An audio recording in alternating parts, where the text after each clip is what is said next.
here we go again, reporting once more from Las Vegas.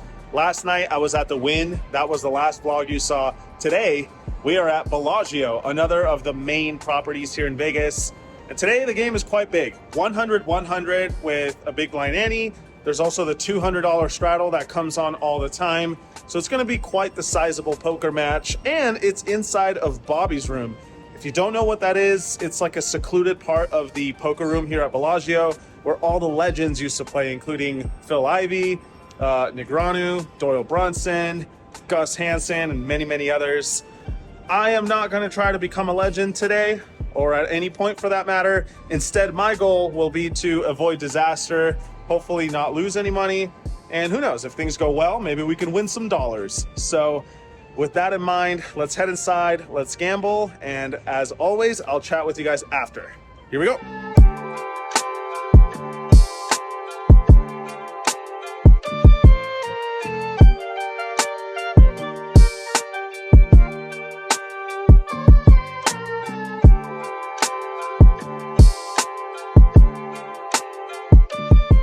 Okay, here we go again with some Las Vegas poker. We're at the Bellagio playing 100-100 with the $200 straddle pretty much on the entire time. In this first hand, there's an early position raise to 300. I believe this is the only hand of the vlog where the 200 straddle was not on.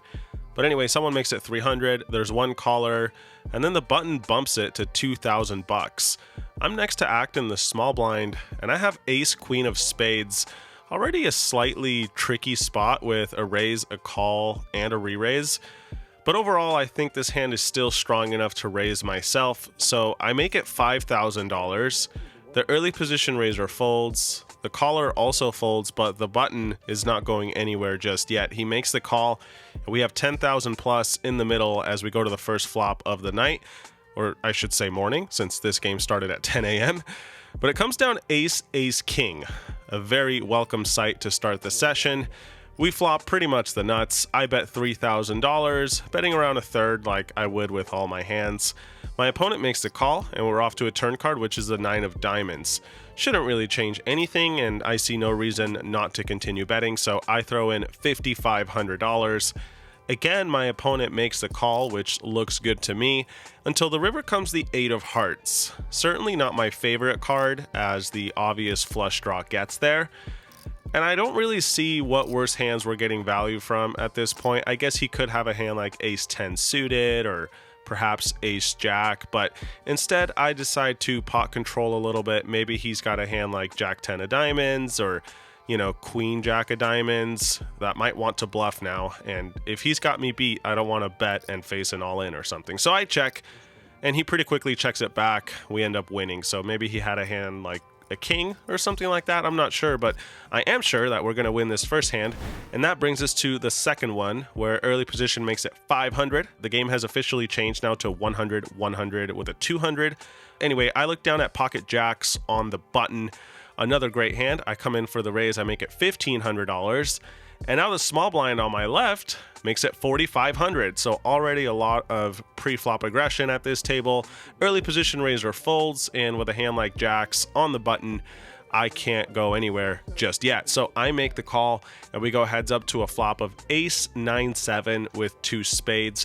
My opponent continues for 3,000, and even though I'm not in love with the situation, I think it's a little too weak to fold pocket jacks, at least right now. So I make the call, looking to see what happens on the turn, which comes to 6 of spades. Not too bad, since we do pick up the flush draw, but of course against another big bet, it's going to be a tough spot. Instead, my opponent checks though, and I happily check it back. River is the 7 of hearts.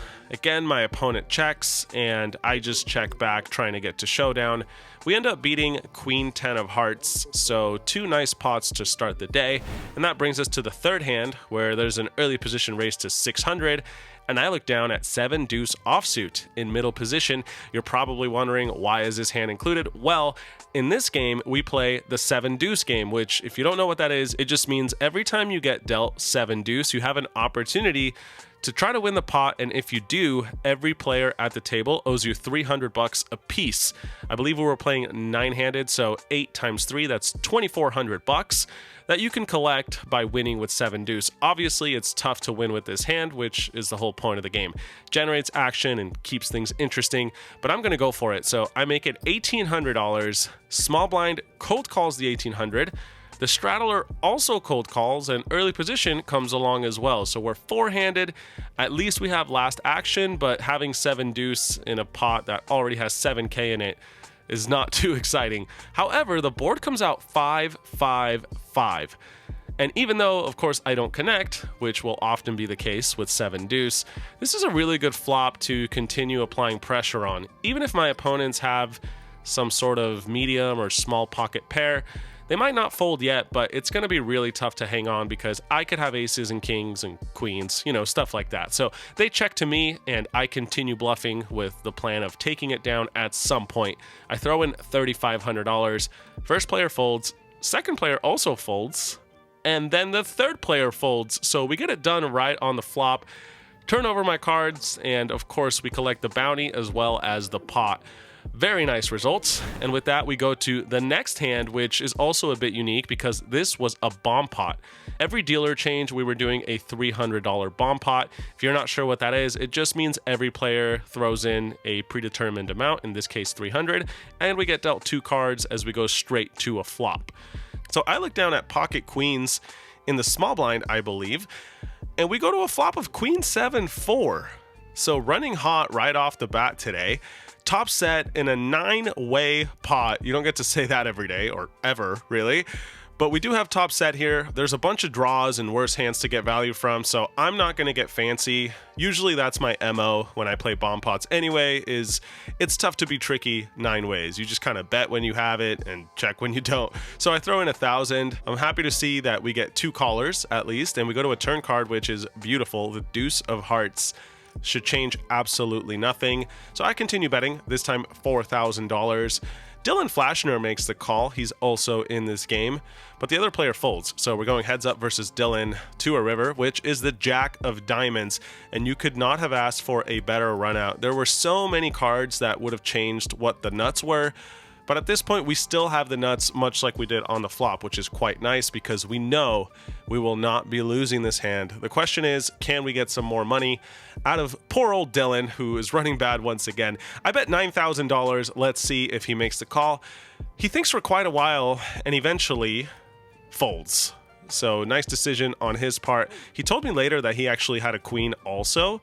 So it's a pretty nice fold. But yeah, we do take this pot down. Could have been a little better if he made the call, but of course not complaining.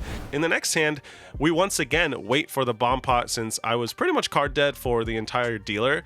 But new dealer is in. That means a new bomb pot, and I have Jack 10 offsuit this time. Flop comes down Jack 9-4. Similar to the previous hand, I'm just going to bet out because I've got top pair. Could also check here. That's certainly fine since my hand isn't super strong 9 ways, but I decide to bet.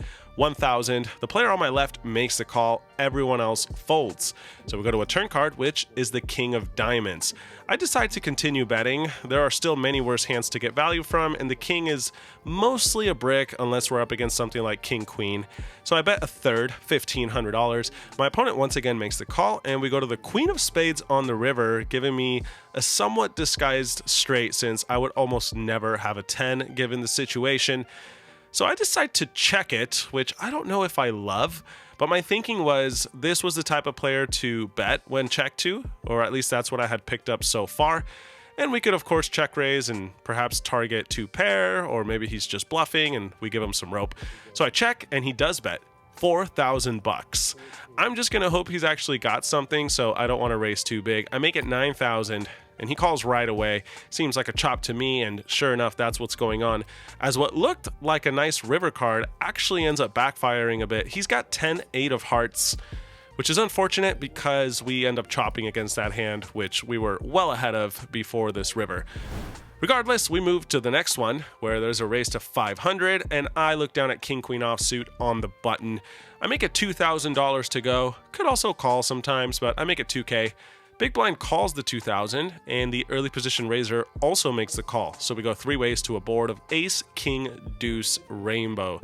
They both check to me and could check back. I think that's fine, but on this kind of board texture, we're pretty protected and I'm not too worried about getting raised. So I bet small, 1,800 bucks. It's nice to be in control of the initiative and have last position. Big blind makes the call, and now early position check raises, but he makes it super tiny, $4,200. Not sure what's up with that, but according to my math, it's $2,400 for me to call into a pot that's well over $10,000 now. So we're getting a crazy price to continue.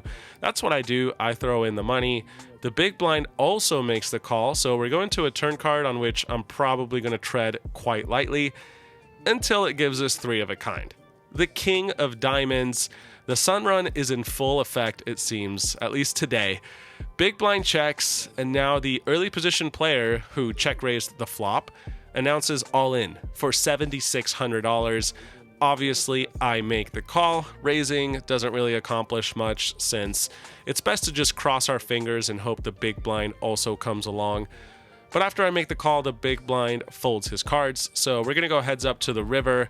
Already all in versus the early position player. He asked to run it twice. I say no problem. Both rivers come a 5 and king queen is good. So we collect a $34,000 pot. Very nice. Here we have yet another bomb pot. I wasn't really trying to get involved in all these, but you know, sometimes the deck just chooses you.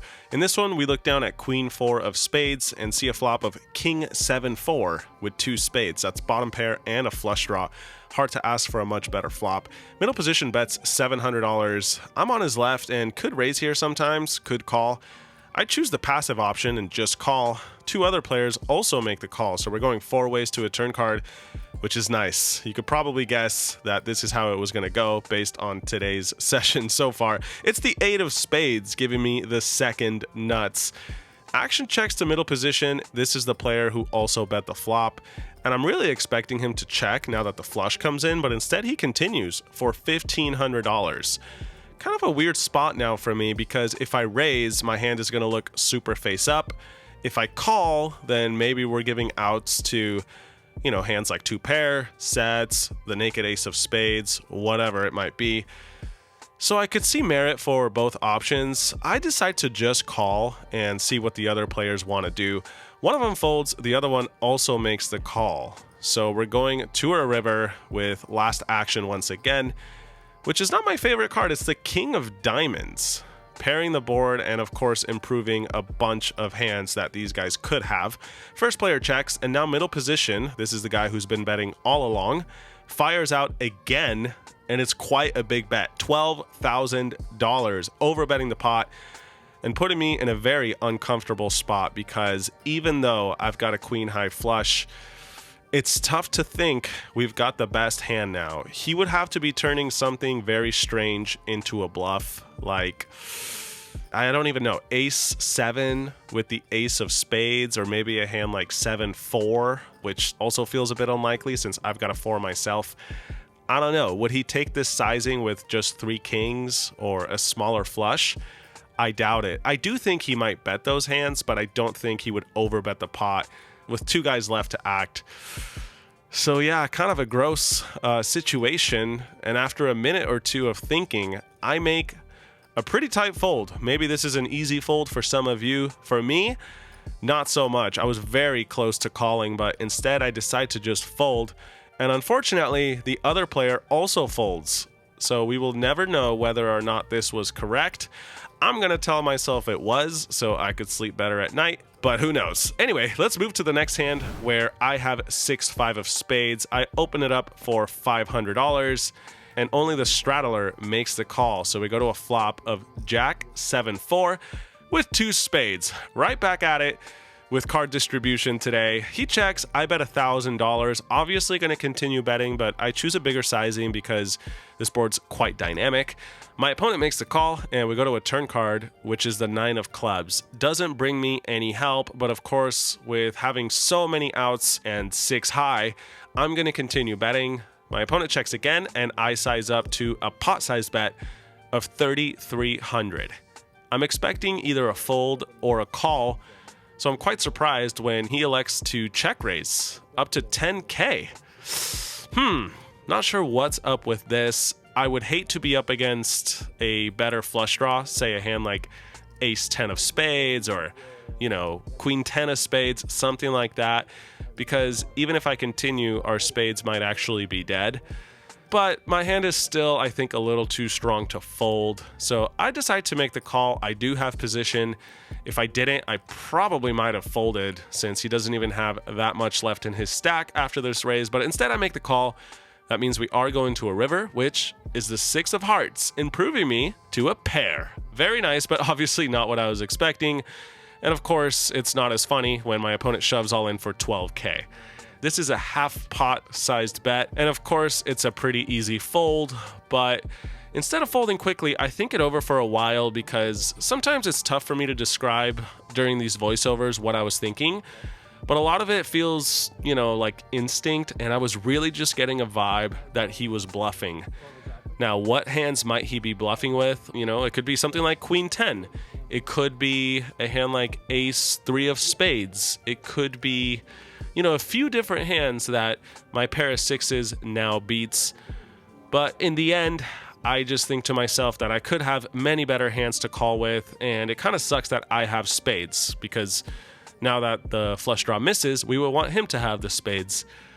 So I make a reluctant fold, and my opponent triumphantly flips over 10-7 of diamonds, which was a bluff, but it still beat my hand. So very glad I folded because it has happened to me in the past that I make a hero call only to lose to a random bluff like this. So we avoid a little bit of disaster and move to the next one where there's a middle position raise to $700. I look down at ace king, obviously going to be re-raising on his left. I make it 2,700. Back around to him, and he makes it 8K. Well, we're both very deep. This is one of the other players at the table who has more than I have, actually, so quite a lot of chips left to play for. And in those cases, I don't think ace king offsuit is the best hand to go crazy with. So I decide to just call and go to a flop. Under-repping ace king isn't always the best idea, but when it comes king high, it's very nice because we have effectively the nuts on king 3 deuce with 2 spades. And of course, it's a board where my opponent should theoretically continue to put chips in there. So let's see what happens. He does throw in some money, $5,000. I could even raise here once in a while. Also have the ace of spades, but I think the more standard play is to just call in position, so that's what I do. And we see a very nice turn. It's the 4 of spades, giving me the nut flush draw, technically a straight draw as well, to go along with my top pair top kicker.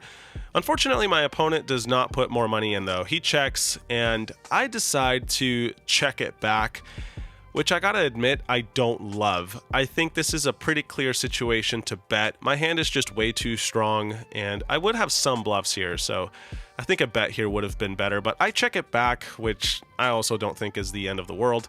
And we go to a river, which is the 10 of clubs. Should change nothing really, unless we're up against pocket 10s, or I guess king 10, but overall this card is pretty much a brick. My opponent checks again, and of course now we do have to bet for value. I settle on a sizing of around 2/3, throw in $16,000, but it looks like he was up to something because he pretty much folds right away. In the next one, the small blind limps in, and I once again have been dealt 7-deuce.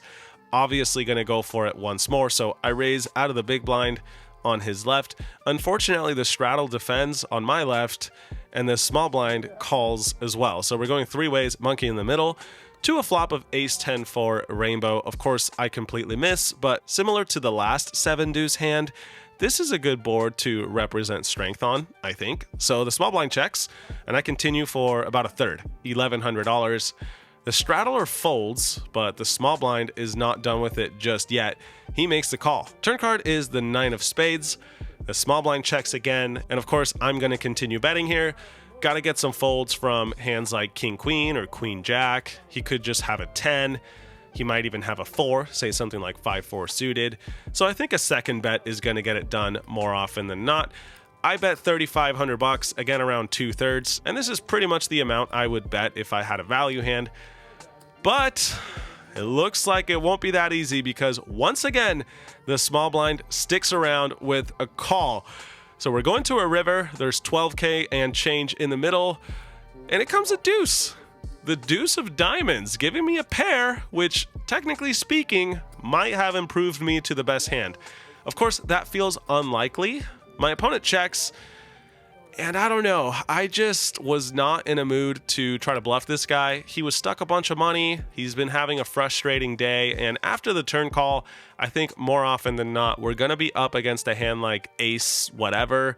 That's probably not going to fold. So I don't know. I kind of just shrug and check back. Also thinking to myself, we might beat something like Queen Jack once in a while.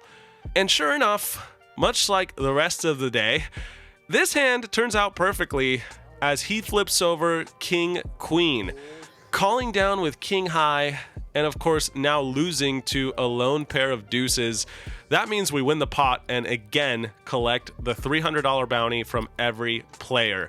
Pretty hilarious hand, but we have no time to really process because the very next shuffle, I'm in the small blind looking down at pocket kings. That's right, from 7-deuce, upgrading all the way to pocket kings. Late position raises to 500. I make it 2,600 in the small blind. He makes the call, and we go to a flop, which finally is not that good today. It's ace 10 deuce with 2 diamonds. Of course, the ace out there is not great. We do have the king of diamonds, which is kind of nice, but anyway, would obviously prefer to flop an overpair. I continue for a small bet though, 1,500 bucks. Could also check here sometimes, but I bet small. My opponent calls, and we see the 5 of spades on the turn. I check now, just going to evaluate what he wants to do. And what he wants to do is check it back, which looks good to me. We're still beating a hand like, any pocket pair or a 10. So when the river comes to 7 of spades, I'm feeling pretty decent about it. I check again, hoping that he checks back, of course, but instead he assembles a bet of $7,200. I think against such a large sizing, we can pretty comfortably fold the pocket kings, especially when I have a diamond, since I have some removal to potential bluffs, like a missed king high flush. So I let it go, thinking to myself I would call with an ace and fold when I don't have an ace. And luckily, again, that was the right decision because he now flips over 7-deuce.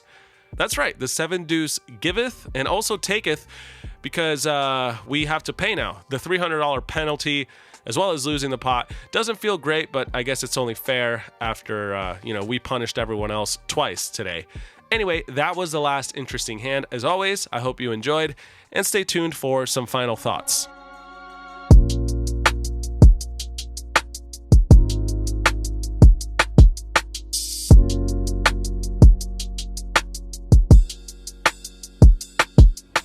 All right, so that went about as well as I could have hoped.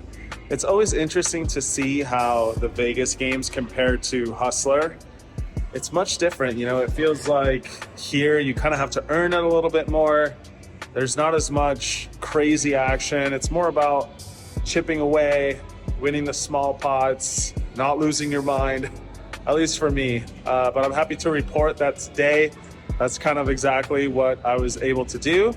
And that resulted in a nice win, paired with never really getting coolered or running terrible. Yeah, it went well. I didn't win any massive pots, but I also didn't lose any massive ones, and most of the medium ones happened to go my way. So overall, I'm quite happy with how things went, and I'm happy to report a win of $55,000, which obviously is great considering that the game was not the easiest. But anyway, that's it for this trip. As always, thank you guys for watching. Thanks for the support. And I will check in very soon with, I think, another Vegas session, or it's time to go back to LA. Not sure yet. Anyway, good luck at your local tables. I'll see you all next time. Peace.